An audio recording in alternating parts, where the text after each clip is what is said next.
this is maybe a good time to talk about a couple of recurring themes. Sam and Tom. Now, they never called Sam and Tom. Their names were Horn and Ribbing in the original plot against King Gustav. But somehow or other, they came up with Sam and Tom. And this is really the first theme we hear, but it recurs repeatedly in the opera whenever they're about to appear. And what's interesting, it's a bugle theme. It's very complex. Okay.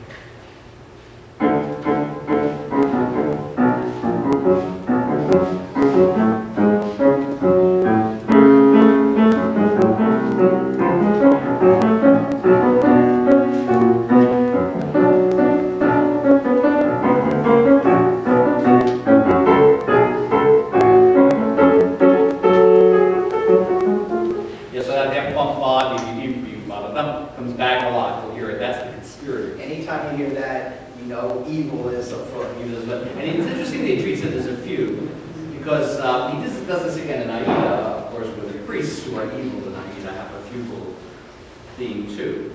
And you know, you have to realize, this is a little bit of history, is that in the Romantic movement, Verdi was part of the Romantic movement in music, that there was a real rebellion against this Italian tradition. The Italian tradition really went back to Palestrina and Orlando di Lasso, these other great Renaissance masters who were masters of these techniques called fugue and the chaconne and these other forms that were passacalia, that were tremendously difficult to master. And it had been felt right up until about 1800 that if you were not a master of these forms, you weren't a professional. And in the Romantic movement, their attitude was like the rock singers who came along, you know, their attitude was, oh, who needs to read music?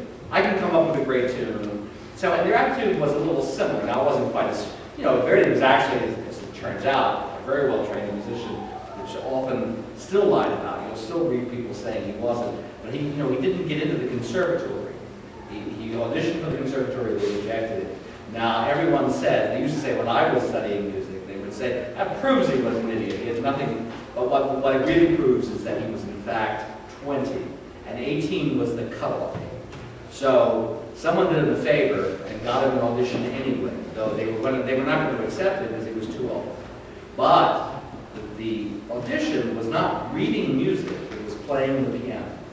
And Verdi was not a very good pianist. So, you know, typical, I mean, this is still typical, because it was when I was in music school. You know, you go in an audition, you might play a piece you prepared, but then the teacher puts something on the piano, you know, on the piano and says, play it.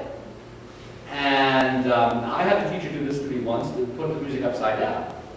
And when I went to turn it right side up, she, the delightful woman, actually quite famous, she said, don't you turn that upside, if you can't read it upside down, you can't play the piano. So,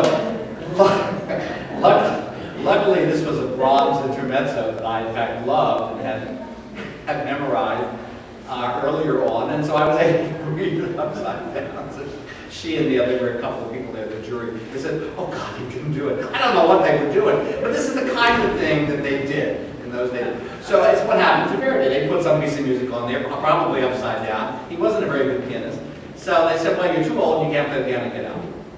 But he was lucky because the training at the conservatory was lousy, in fact. It was very amateurish. And he found a professional teacher, which his patron from Rosetto, whose daughter he married eventually, and then she died when they were very young. But her father paid for him to go to this tutor. And the tutor was a total pro. He did everything.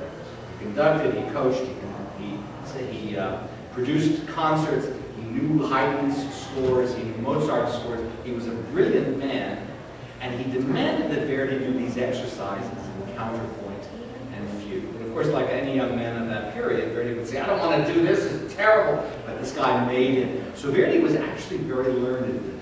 But nonetheless, he did have this attitude in his mind that when you do a fugue that we just heard, where the tune gets played but in different voices, that's kind of bad. So that's where that comes from. So that's one thing. Now, there's also a love theme in this opera, which the tenor sings, actually the tenor sings as an aria. We also hear it as a prelude, and it recurs a couple of times. And let's hear that.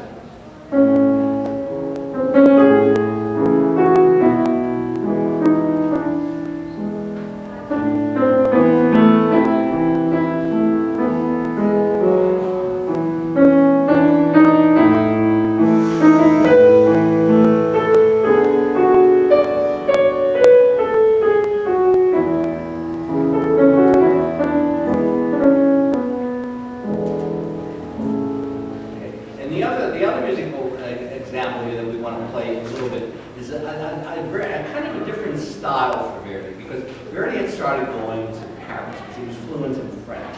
He also went to theater. He was tremendously literate. He was a brilliant man from a very poor background, largely self-educated, but he was brilliant.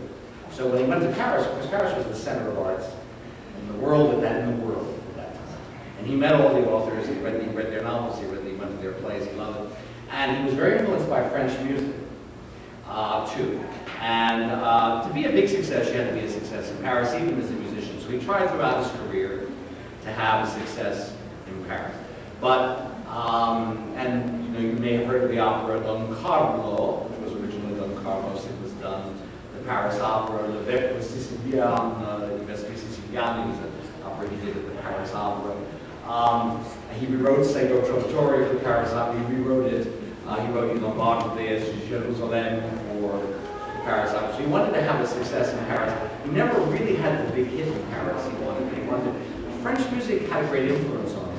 And there are two kinds of French music. One of them is the music of the boulevard, you know, which is kind of dance music. It's almost like can-can music. And it was actually the pop music of this time. And Verdi, who had an eye for the ladies, and actually had plenty of experience with them, would go to these blues clubs and watch the ladies dance and all the rest. And Offenbach eventually used a lot of that music too. He used a lot of that style of music. So the page boy, Oscar, who's sung by a girl, but it's a page boy, he has some music that is very much like the kind of music Offenbach would use, and the kind of music you would hear, and it's very dancey.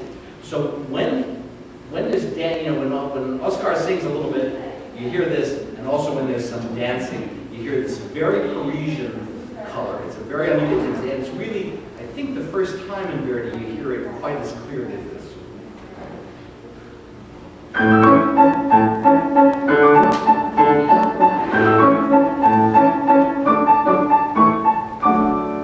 And then there's another tune that comes in.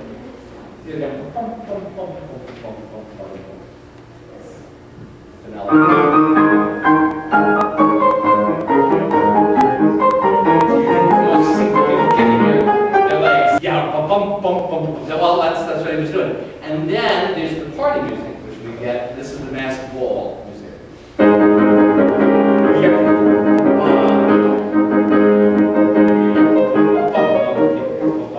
But there was another kind of French music, and one of the most influential composers of the 19th century was a man named Chopin. And I'm sure many of you have heard Chopin. And Chopin wrote great music in dance groups. He wrote famous waltzes, but he also wrote mazurkas. There's a tremendous number of mazurkas. They all have wonderful tunes, and they tend to be very melancholy. Now, as it happens at the masked ball, they play a mazurka in a minor key, and that's being played while Amelia comes in disguise in the mask. The king has come in disguise. She says, "Get out of here, they're going to kill you here." He says, "No, I recognize you, Amelia. I love you forever, and I have to say goodbye to you because I'm sending you away. I can't pretend." And she says, "Oh my God, well, goodbye, goodbye." But Renato, of course, is there to kill him. And it's this little sad mazurka that's playing. It's being danced a little bit, but it's also playing. We get a mazurka.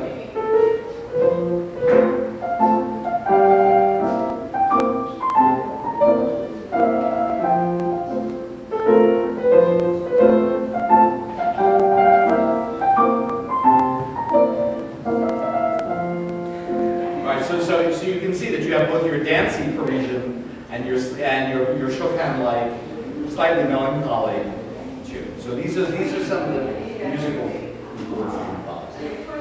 Do you have any questions?